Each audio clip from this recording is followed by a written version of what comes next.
बिस्मिल्लाहिर्रहमानिर्रहीम। अस्सलाम वालेकुम। रूहानी दुनिया के मोअज़्ज़ज़ ख़वातीन व हज़रात, नाज़रीन, कौम सबा के बारे में आपने कुछ सुना होगा। कुरान शरीफ में सबा के हवाले से मुकम्मल एक आयत मौजूद है जिसमें कौम सबा के बारे में बताया गया है। एक दफ़ा का ज़िक्र है, नबी करीम सल्लल्लाहु अलैहि वसल्लम के बाद एक शख्स आया और उसने पूछा, हुज़ूर नबी करीम सल्लल्लाहु अलैहि वसल्लम, सबा कौन है, मर्द है या औरत, कौन है, आप मुझे बताएं। तो नबी करीम सल्लल्लाहु अलैहि वसल्लम ने कहा, सबा मर्द है और सबा एक नेक बंदा है जिसका नाम शम्स है।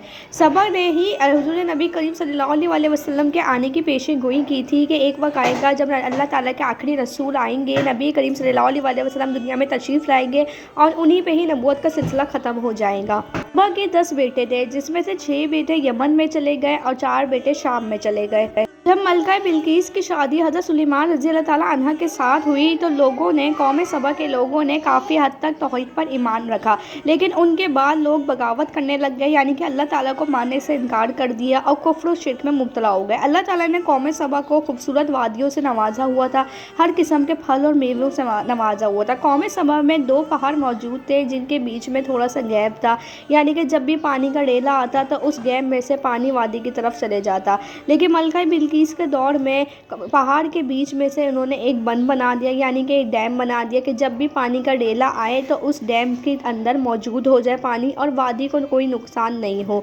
इस अमल के बाद कौम सबा के लोग और खुश हो गए क्योंकि उनके माल मवेशी महफूज हो गई। लेकिन बेहिसाब माल मवेशियों, बेहिसाब मेवों, बेहिसाब फल की वजह से कौम सबा के लोग गुरूर में चले गए और वो ये कहने लगे कि हम कुछ नहीं भी करें, हमारे पास हर चीज़ मौजूद है। कौम सबा के लोगों ने अल्लाह ताला को मानने से इनकार कर दिया। अल्लाह ताला ने कौम सबा में 13 अंबिया कराम रज़ी अल्लाह ताला अन्हा को भेजा दीन इस्लाम के हवाले से इनको बताने के लिए, लेकिन इन तमाम लोगों ने, कौम सबा के तमाम लोगों ने अंबिया कराम को झुटला दिया और कहा, अगर तुम हो इतने सच्चे तो लेकर आ जाओ कोई निशानी की। अल्लाह ताला ने कौम सबा को काफ़ी मोहलत दी कि ये लोग कुफ्र और शिर्क से बाज आ जाए और बुत परस्ती करना छोड़ दे। कौम सबा के लोग बुत बनाते और उनकी इबादत करते और अल्लाह ताला को मानने से साफ इनकार करते और ये भी कहते कि हम हैं सच्चे और तुम हो बातिल।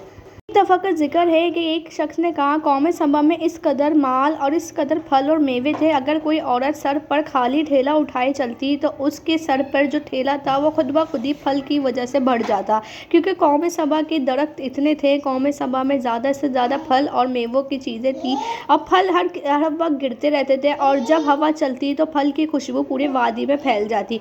कौम सबा में अल्लाह ताला ने खूबसूरत बागात नवाजे हुए थे। कौम सबा को किसी चीज़ की कमी नहीं थी, वो हर चीज़ उनके पास मुहैया होती थी। इसी वजह से कौम सबा गुरूर में मुब्तला हो गए और कहने लगे कि अल्लाह ताला हमारा कुछ भी नहीं बिगाड़ सकता, अगर वो फल और मेवे हमारे लिए बंद कर दे तो हमें कुछ फ़र्क नहीं पड़ता क्योंकि हमारे पास वैसी ही बहुत सारी चीज़ें हैं। लेकिन एक वक्त ऐसा आया, अल्लाह ताला की कई बार मोहलत देने के बावजूद भी जब कौम सबा के लोग कुफ्र और शिर्क से बाज नहीं आए तो अल्लाह ताला का अजाब बर्पा होने लगा, यानी कि अल्लाह ताला के अर्श को गुस्सा आने लगा। तो अल्लाह ताला ने इन पर चूहों का अजाब भेजा, यानी कि वो जो डैम इन्होंने बनाया था अल्लाह ताला ने चूहों को भेजा जिन्होंने उस डैम के अंदर सुराख कर दिए और जब पानी का डेला आया तो उस सुराख में से पानी वादी के अंदर दाखिल हो गया।